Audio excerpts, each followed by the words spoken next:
Je voudrais simplement rebondir sur ce que vient de dire à l'instant Ephraim, à savoir la perte inestimable que notre peuple a eue il y a quelques jours par la tirade de Rav Ovadia Yosef. Je voudrais juste que vous sachiez, de toute façon il était impensable de se réunir entre juifs sans lui rendre un petit hommage, que c'est un homme qui a été certainement le plus grand érudit de la génération. Ce n'est pas moi qui l'ai dit, c'est le Rav Zevin, décédé il y a quelques dizaines d'années déjà, qui était celui qui a mis en ordre l'encyclopédie talmudique, et qui a dit de lui, il est Abaki à Shalador. C'est l'homme le plus érudit de la génération. Ovadia Yosef était un véritable puits de science, mais j'aimerais surtout vous dire qu'il ne l'était pas par hasard.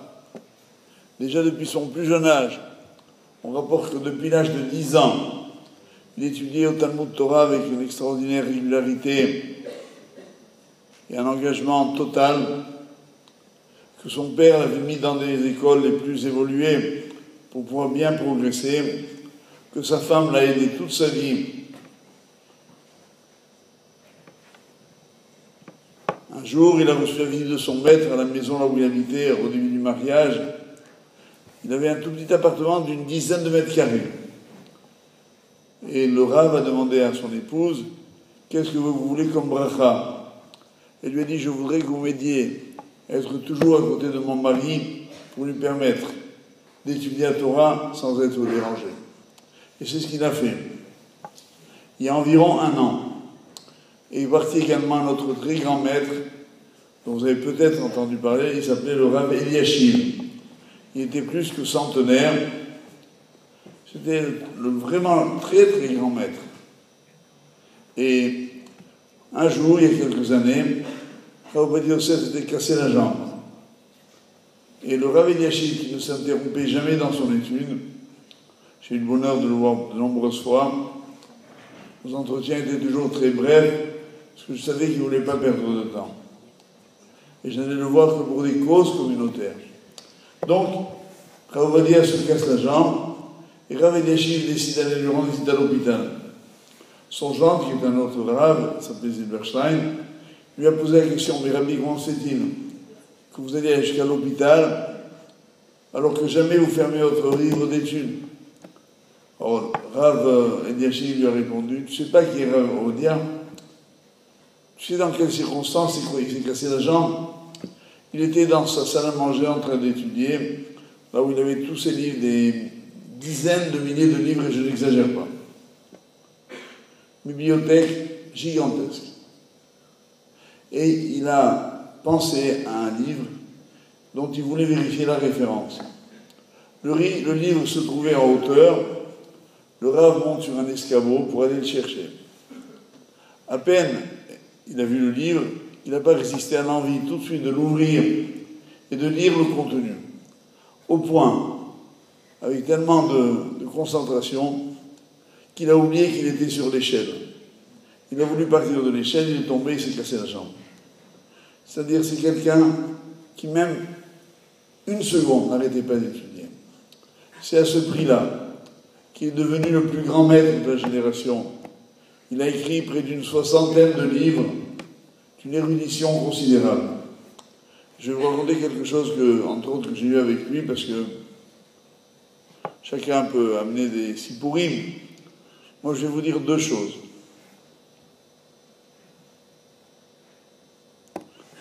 La première, c'est, il y a quelques années, quand il venait à Paris, il priait souvent à la rue Saunier, même, je crois, la plupart du temps là-bas, parce que c'est une petite synagogue où on prie très lentement et très bien. Et après l'office, j'ai demandé à lui dire quelques mots. On s'est donc mis dans une pièce à côté, et je lui dis, Rabbi, vous savez bien qu'il est marqué dans la Gemara que celui qui buvait de l'eau du puits de Myriam retenait tout. Il est bon celui-là, il arrive le dernier, il est au premier rang. Ça va la santé, oui. Bon. En plus, il y a un loup d'enfer. Hein. d'enfer Rochereau. Bon.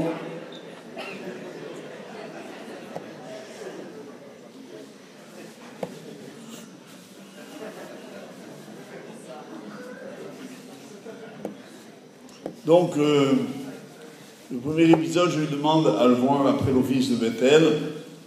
Et je lui dis, Rabbi, vous savez bien qu'il y a marqué dans la Gemara que celui qui buvait de l'eau du puits de Myriam, n'oubliez jamais rien.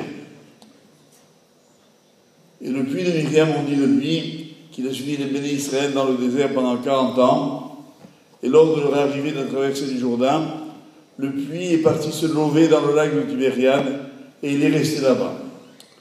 Et notre Khamim dit dans la Gemara que celui qui se met debout devant le lac peut observer à un moment donné des rides sur l'eau. C'est là-bas que se trouve le puits de Myriam. Et je lui ai dit, moi je vous soupçonne d'avoir bu de l'eau du puits de Myriam. Il ne m'a pas répondu. Quand un maître ne répond pas, c'est qu'il acquiesce. Une mémoire phénoménale. Il disait quelque chose, il le retenait. Deuxième chose que je voudrais vous rapporter, plus personnel. J'avais un contact très régulier avec lui. Et lors des dernières élections au Grand Rabbinat, lorsque on a décidé que je devais arrêter ma mission dans le ciel, il m'a appelé lui-même, en personne, le jour même. Il m'a dit, Rav Yosef, je voudrais te faire une bracha. Je voudrais te souhaiter ce qui m'est arrivé à moi. À savoir que lorsque j'étais grand-main d'Israël, je souhaitais me représenter, et puis on n'a pas voulu. J'ai eu un peu de peine ce jour-là. Mais lorsque j'ai vu après tout ce que j'ai fait pour le peuple juif, sans être grand-main d'Israël, il n'y a pas de commune mesure. Alors je te souhaite la même chose. C'est-à-dire d'avoir une influence encore plus grande sur la communauté que lorsque tu étais grand rabbin. C'est à vous de juger si ça s'est accompli ou pas. Enfin, c'était ça sa bracha. Et comme j'ai été touché de sa bracha, il a ajouté un petit mot, quand je l'ai remercié, qui pour moi vaut tout l'or du monde, et je n'exagère pas. Il m'a dit, Rav Yosef, je vous le dis en hébreu, Ata lo yodea kama ani ohev otra. Ces paroles-là aujourd'hui, alors qu'il est dans le monde de vérité, pèsent leur pesant d'or. Tu ne sais pas combien je t'aime. Qu'un maître comme ça me fait une déclaration d'amour, je dois vous avouer que je ne me sens plus. Je voulais donc dire ces tout petits mots en hommage à ce grand maître pour que nous mesurions tous qui nous avons perdu. Une véritable lumière de la génération. Et quand un grand maître s'en va, vous savez ce qui se passe? Ce qu'il m'a dit lui d'ailleurs quand j'ai perdu mon père, il y a longtemps, il m'a dit le toit de la maison il s'envole. Moi j'ai l'impression que le toit de la maison d'Israël s'est envolé. Il nous protégeait par sa présence, par son étude, par ses prières. Aujourd'hui, qu'est-ce qu'on peut faire?